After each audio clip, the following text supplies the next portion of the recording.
Hello students, today I shall teach you the poem The True Beauty, composed by Thomas Carreau. In this poem, the poet tells us about two kinds of beauty, the physical beauty and the spiritual beauty.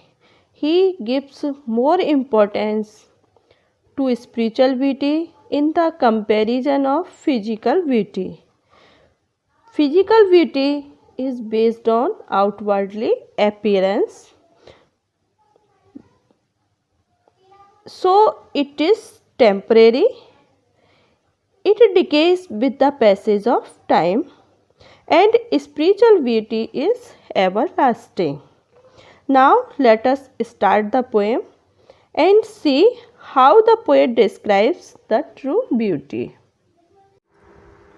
He that loves a rosy cheeks or a coral lips admires, or from star-like eyes doth seek fuel to maintain his fires, as old time makes these decay, so his flames must waste away. रोजी cheeks कहते हैं गुलाबी गाल, और coral lips कहते हैं मूंगे जैसे लाल होठ। तो एक कवि कहता है कि एक प्रेमी जो एक ऐसी प्रेमिका से प्यार करता हो जिसके होठ गुलाबी हों और उसके जो मूंगे जैसे उसके होठों की प्रशंसा करता हो, और from star like eyes doth seek fuel to maintain his fires. Seek means तलाश करना, या फिर वो स्टार लाइक मीन्स सितारों जैसी आँखों में अपनी जो प्रेम की अग्नि है, प्रेम रूपी अग्नि को बनाए रखने के लिए ईंधन को तलाशता हो। As old time makes this decay. इस तरह का जो प्यार होता है, जैसे जिसके रोजी चीक्स हो या गुलाबी होठ हो या स्टार लाइक आईज हो, इस तरह का जो प्यार होता है वो क्या होता है, शॉर्ट लिव्ड होता है। ओल्ड टाइम्स, जब ओल्ड टाइम्स मीन्स जब समय व्यतीत होता है, आगे के लिए जब समय व्यतीत होता है तो ये समय के साथ साथ क्या हो जाता है, नष्ट हो जाता है। उसकी जो प्रेम की अग्नि है समय के साथ साथ अवश्य ही नष्ट हो जाती है। So his flames must waste away. इसलिए उसकी जो प्रेम रूपी जो ज्वालाएं होती हैं, मीन्स अग्नि की जो ज्वाला प्रेम रूपी होती है, वो भी समय के साथ साथ वो भी क्या हो जाती है, फीकी पड़ जाती है, नष्ट हो जाती है। What a smooth and steadfast mind, gentle thoughts and calm desires, hearts with equal love combined, kindle never dying fires. Where these are not, I despise lovely cheeks or lips or eyes। तो कवि यहाँ बताता है कि what a smooth and steadfast mind।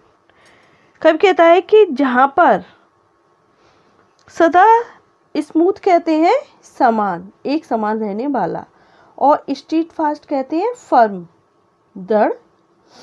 तो कवि कहता है कि जहाँ पर सदा समान रूप से रहने वाले या दृढ़ मन वाले व्यक्ति होते हैं, जेंटल थॉट्स एंड काम डिजायर्स, और जिनका सज्जनतापूर्ण विचार होते हैं, या फिर उनकी काम डिजायर्स होती हैं, शांत इच्छाएं होती हैं। Hearts with equal love combined, समान प्रेम से जुड़े हुए जिनके हृदय होते हैं, वहाँ पर ऐसी प्रेम की अग्नि प्रज्वलित होती है जो कभी नहीं बुझती है। नेवर डाइंग फायर्स, कभी न बुझने वाली, जो कभी नहीं बुझती है, परमानेंट होती है वो। Where these are not I डेस्पाइस।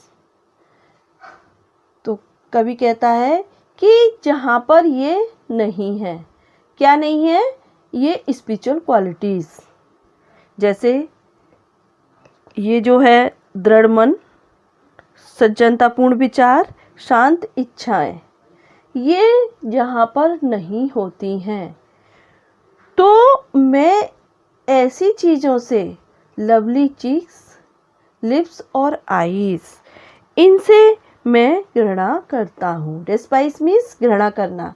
मैं इनसे घृणा करता हूँ क्योंकि ये केवल शारीरिक सुंदरता के प्रतीक हैं।